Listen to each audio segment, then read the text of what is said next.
मित्रों, हम काफी समय से देख रहे हैं कि भारत और कनाडा के संबंध पूरी तरह से खराब हो चुके हैं।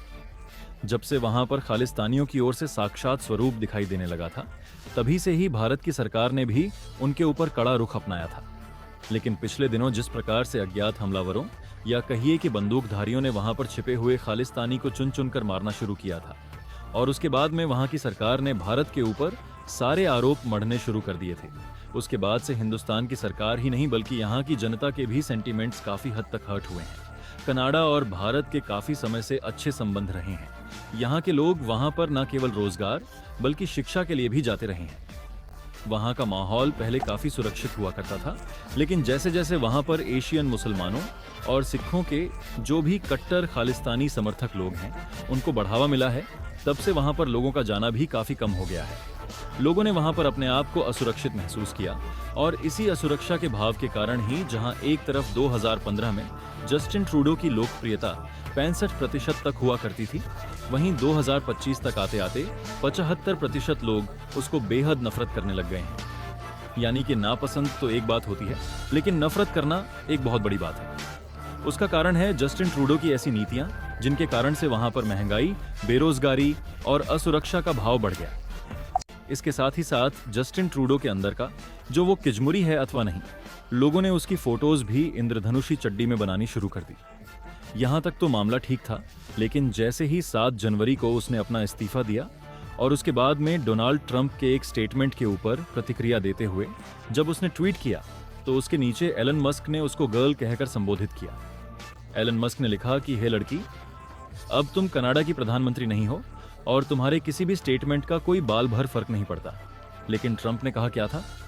एक्चुअली 20 जनवरी को ट्रंप अमेरिका के राष्ट्रपति बनने जा रहे हैं, शपथ लेने जा रहे हैं, और उन्होंने शपथ से पहले कह दिया कि कनाडा के जो बुरे हालात चल रहे हैं उसको देखते हुए हम कनाडा के एक बड़े हिस्से को अपना एक स्टेट बनाने जा रहे हैं, और यह किसी युद्ध के आधार पर नहीं बल्कि आर्थिक नीतियों के आधार पर। Be much better for national security. Don't forget, we basically protect. उन्होंने एक मैप शेयर करते हुए कहा कि ये पूरा का पूरा हिस्सा दरअसल अमेरिका का ही हिस्सा है और इसे हम वापस लेने जा रहे हैं। अब आप समझ सकते हैं कि इसी के ऊपर जब जस्टिन ट्रूडो की प्रतिक्रिया आई तो एलन मस्क ने भी उसका मजाक तक बना दिया। एलन मस्क के बारे में हम जानते हैं कि इस समय पर वह पूरे विश्व के अंदर वो किजमुरी का परिणाम हमें देखने में आया था अमेरिका के अंदर। लेकिन जस्टिन ट्रूडो के जाने के बाद में कनाडा में भी इसी प्रकार के परिवर्तन आने हैं, क्योंकि 4 साल के अंदर अमेरिका पक गया तो 10 साल के अंदर क्या कनाडा की जनता नहीं पक गई होगी?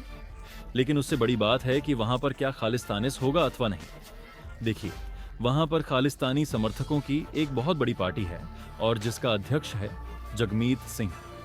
यह वही जगमीत सिंह है जो लगातार खालिस्तानी आंदोलनों में हिंदुओं के ऊपर हमले करना, तिरंगे को फाड़ना, उसको जलाना या फिर भारतीय दूतावास के ऊपर हमले करने जैसे कार्य करवाता रहता है। लेकिन इसने भी जस्टिन ट्रूडो से अपने सांसदों को वापस खींच लिया था, और कारण यही था कि वहां पर लगातार हैं और दोनों के दोनों नाम भारतीय मूल के हैं। इनमें जो सबसे पहला नाम है वह है अनीता आनंद का। अनीता के माता पिता भारत से ही संबंधित हैं। वह काफी समय से वहां की राजनीति में सक्रिय हैं, काफी सारे पदों पर रह चुकी हैं। और दूसरा नाम आता है चंद्र आर्य का। चंद्र आर्य भी वहां की राजनीति में काफी लोकप्रिय हैं, काफी टाइम से वो सक्रिय हैं और उनकी लोकप्रियता और उनका अनुभव भी काफी बड़ा है। लेकिन वहां की जनता जिसको भी चुनने जा रही है वह इसी आधार पर चुनने जा रही है कि जो उनके देश को वॉक जम से बाहर निकाल सके। तो भारत के ऊपर पड़े हुए इन सभी नकारात्मक प्रभावों का आखिरकार